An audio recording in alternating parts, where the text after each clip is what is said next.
Kwentong pambata ng mga Ingles. Ang babaeng nawala ng dumpling. Noong unang panahon, sa isang nayon sa Old Japan, may isang mahirap na babae na gustong-gusto na gumawa ng dumpling. Yuki, ang mga dumpling na ito ay sobrang sarap. Bakit wala ka pang maraming mga customer? Kailangan ko ng mas malaking kainan para doon. Siguro kailangan mo ng pera para doon, ano? Kawawa ka naman talaga! Paano mo nagagawa yun, ha? Tingnan mo itong dumpling. Talagang nakakatuwang tingnan. Oo, tama. Ano? Nakakatawa. Di ko maintindihan paano ka tumatawa ng seryoso naman kami. Si Yuki ay napakamasayahing tao. Gusto niyang tumatawa at madaling mapangiti sa anumang nakakatawa. Isang araw, nang ang bigas ay kakaunti at ang kumita ng malaking pera ay talagang napakahirap, nakangiti si Yuki at kumakanta-kanta habang gumagawa ng kanyang dumpling. Mainit at bilog, malambot at masarap to. Gumawa tayo ng dumpling, mainam to at malinamnam.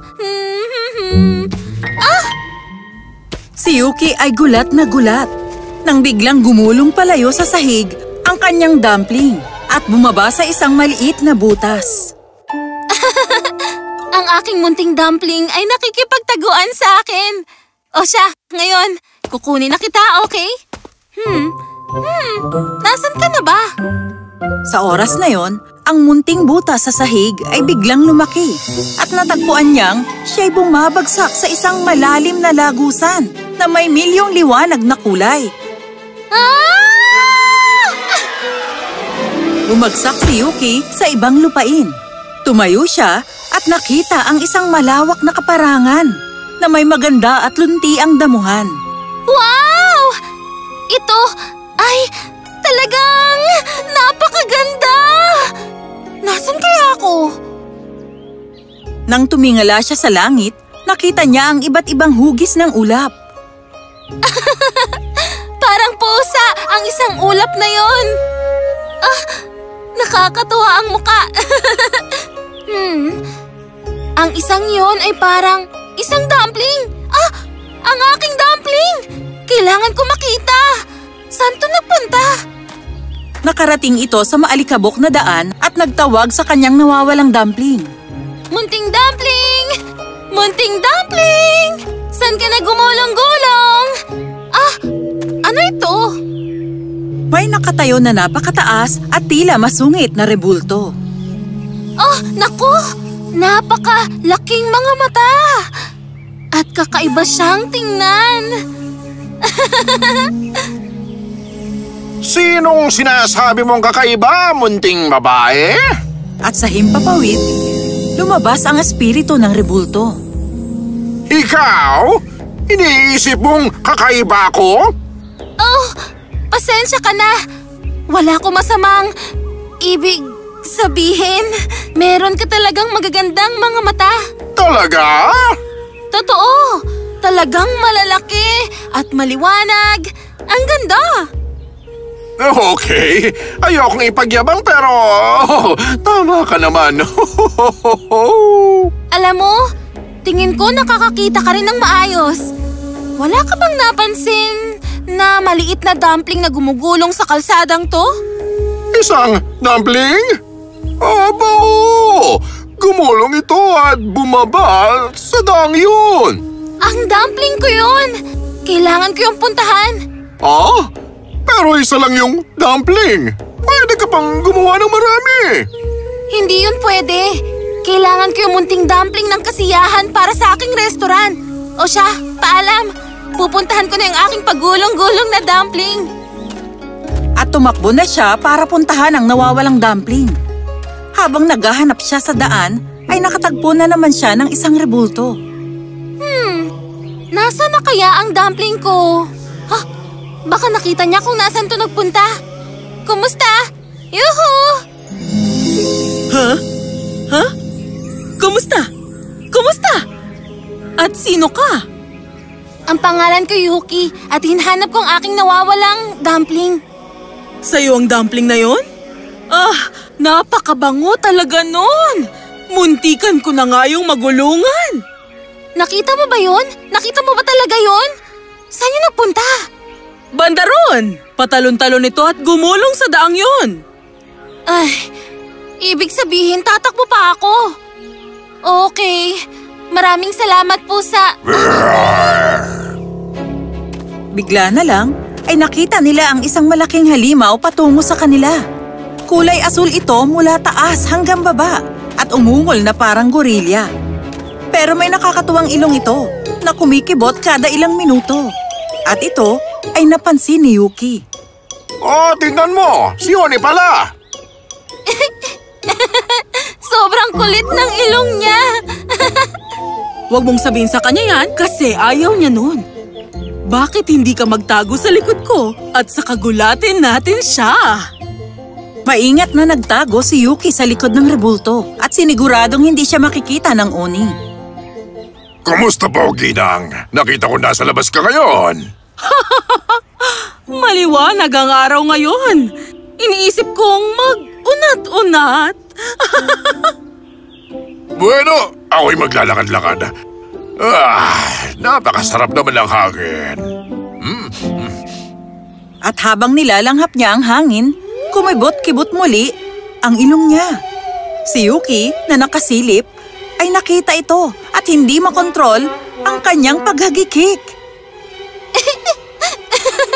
Parang ilong ng tuta. Sobra itong nakakatawa. Sino yun? At bakit may naamoy akong... Tao ba yun? Kumusta? Tao nga talaga.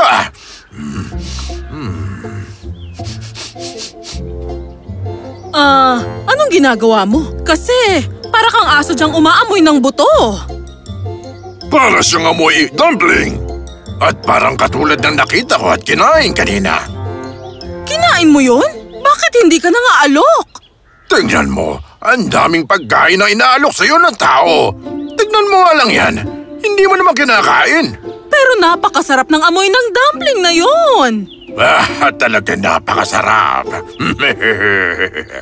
Salamat. Ginawa ko yun. Ginawa mo? Aba, ang dumpling na yun ay napakalinamnam. Gumawa ka ng ilan para sa amin. Walang meron sa lugar na ito, kundi puro hilaw na repolyo at nirolyong isda. Yak! Hindi magandang pakinggan yun. Dahil hindi nga talaga. Gagawa ko para sa inyo. Saan ako pwedeng magluto? Sumama ka sa lugar ko. At isama na rin natin pati ang ating mga kaibigan. Pwede tayong maghanda ngayong gabi. Oh, handaan! Yay! Kaya dinala siya ng Oni sa isang ilog, patungo sa lugar nito at sa kanyang kusina. Wow! Napakalaki ng lugar na ito. Sakto lang para sa uning tulad ko. Ngayon, kailangan mo ng bigas, tama? Ang sako na ito ay may bigas, pero di tulad ng mga ordinaryong bigas na nasa mundo ninyong mga tao. At gaano ka-espesyal ang bigas na ito? Bueno, una sa lahat, ito'y kinintuan. At pangalawa, kailangan mo lang ng isang butil nito sa palayok. At tatami ito kapag niluto mo na. Kung ganon, di ko na talaga kailangan magluto? Hindi ganun kadali. Bueno, kung ano mang kailangan mo ay nandito lang sa kusina. Aalis na ako at tatawagin ko ang ibang mga tao. Maligayang pagluluto. Ang Oni ay umalis at nagsimula na magluto si Yuki. Ngayon, gumawa na tayo ng mga dumpling. Maganda ang lugar na ito at ang mga bantay sa labas ay masayang kausap. Baka magustuhan ko ang lugar na ito. At katulad ng sinabi ng Oni, nang kunin niya ang isang butil ng bigas at sinimulan niyang haluin ito, mabilis na dumami ito at napuno ang palayok ng kumukulong mainit na sinaing. Kamangha-mangha! Magiging napakadali ng paggawa ng dumpling para sa akin.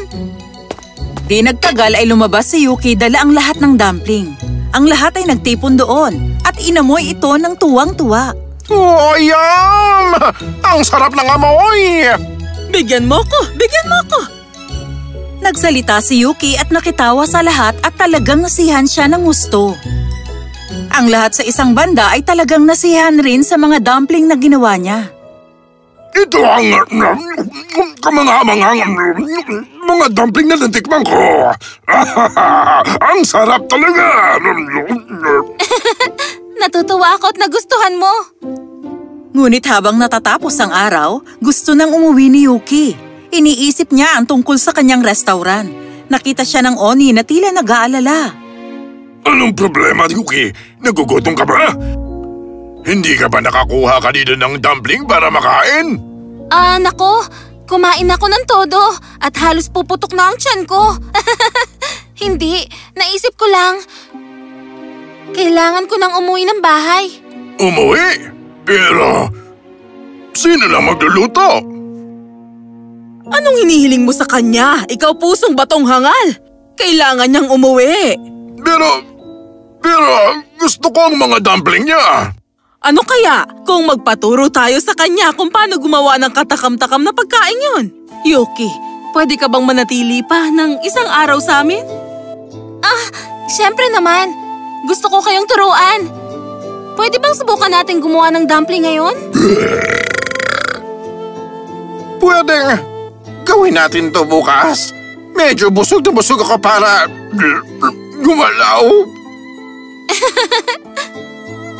Kinabukasan, tinuruan sila ni Yuki na gumawa ng dumpling. Tingnan mo sa akin! Ang ganda tignan! Ang samang tignan ng sa akin. Iniisip ko kung masarap ito. At? Oo! Ang sarap ng lasa! Di nagtagal ay oras na para umuwi si Yuki. Lahat ng bago niyang kaibigan ay nagpaalam sa kanya. Eto, Yuki, dalhin mo itong isang sako na bigas para sa'yo. Sana'y maalala mo kami ng dahil dito. Siyempre, ang gininto ang kanin ay para sa gininto ang buhay. Hinding-hindi ko makakalimutan ng kahit sino sa inyo. Paalam sa inyo! Pumunta na siya sa bangka at inilagay ng maayos ang kanyang dalahan. Nagsagwan na siya palayo habang kumakanta sa sarili. Sa mga parang at pababa ng burol, nagpapagala-gala ako. Ngayon ako'y magsasagwan, pabalik na sa bahay ko. La la la la la la. Di nagtagal narating ni Yuki ang pampang ng ilog. Tama! Nakakakalahati na ako. Tumakbo siya ng mabilis sa maalikabok na daan hanggang makarating ng parang. Ngayon, ano nang gagawin ko? Walang bakas kung paano ako makakabalik. O siya, nandito na rin lang naman ako. Mabuti nang kumain ng masarap na dumpling. Na naman! At bigla na lang, isang butas ang bumukas sa gitna ng lupa at hinigop nito si Yuki. Nandito na naman ako sa makulay na lagusan! Sa wakas, nakabalik na siya ng bahay. Home sweet home. Ngayon? Gawa na tayo ng dumpling. Nagsimula na siyang gumawa ng marami at masarap na dumpling mula sa malaking sako ng bigas.